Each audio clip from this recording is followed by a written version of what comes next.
வணக்கம் டைரக்டர் அவர்களே, நான் சொல்கிற தெளிவு நிதானம் பொறுமை கேட்டுக்குங்க. பஞ்சாபில் பல பேங்க் செயல்பட்டுருக்கு. அடுத்த ஷார்ட்ஸு, ஒரு இன்வெஸ்டர்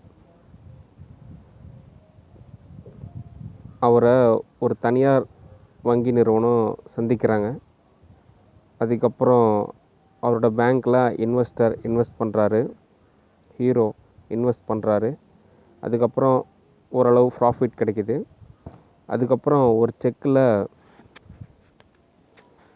மில்லியனுக்கு பில்லியன் அப்படின்னு எழுதிடுறாரு.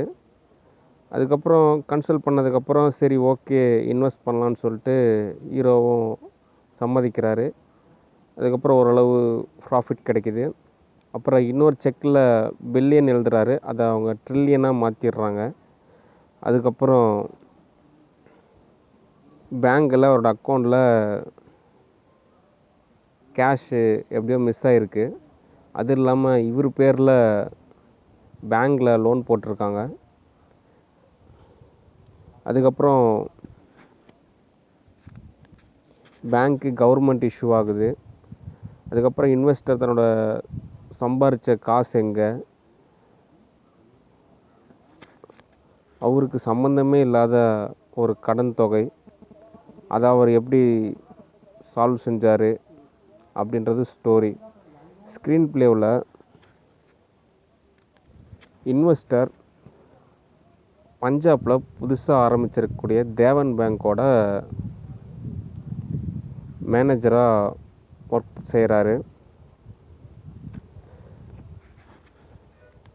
தன்னுடைய பேங்க்கில் தன்னுடைய மேனேஜர் பதவியை இவர் எப்படி தக்க வச்சுக்கிட்டாரு, அதர் பேங்க்கில் அந்த செக் இஷ்யூ எப்படி சமாளித்தார், அதுக்கப்புறம் அந்த ட்ரில்லியன் கேஷ் எங்கே இருந்தது, அதுக்கப்புறம் கேங்ஸ்டர்லாம் யார் யார் ஈடுபட்டிருக்காங்க அப்படின்னு சொல்லிட்டு ஒரு action movie.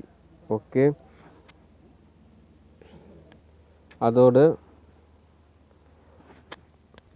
Accounting and finance யூகேயில் உள்ள ஒரு யூனிவர்சிட்டியில் அவர் படிச்சுட்டு நார்த் இந்தியாவில் பஞ்சாபில் ஒர்க் செஞ்சிட்ருக்காரு அப்படின்றது ஸ்க்ரீன் பிளேவில் இருக்கக்கூடிய ஒரு ஷார்ட்ஸ்.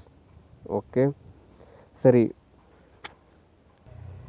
அடுத்து யூனிவர்சிட்டியில் தான் கூட படித்த ஒரு பெண்ணை அவர் காதலித்து திருமணம் செஞ்சுக்கலான்னு நினச்சி பஞ்சாப் அவர் சென்று அங்கு வங்கியில் பணிபுரிந்து காசோலை நிலவரம் ஏற்பட்டு இறுதியாக நிதிநிலை எவ்வாறு சமநிலையானது, தன்னுடைய நிர்வாகத்தில் உள்ள வங்கி எவ்வாறு மேன்மையடைந்தது, முன்னேற்றமான வளர்ச்சி விகிதம் எவ்வாறு அமைந்தது,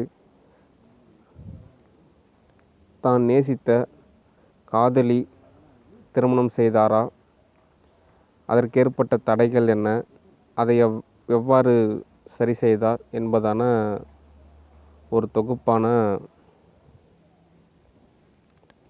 படத்தின் திரைக்கதை கதை அமையும். சரி டைரக்டர் நேரில் வாங்க, இன்னும் உங்களுக்கு நிறையா டீட்டெயில்ஸ் சொல்கிறேன். குட் ஜாப், பாய்.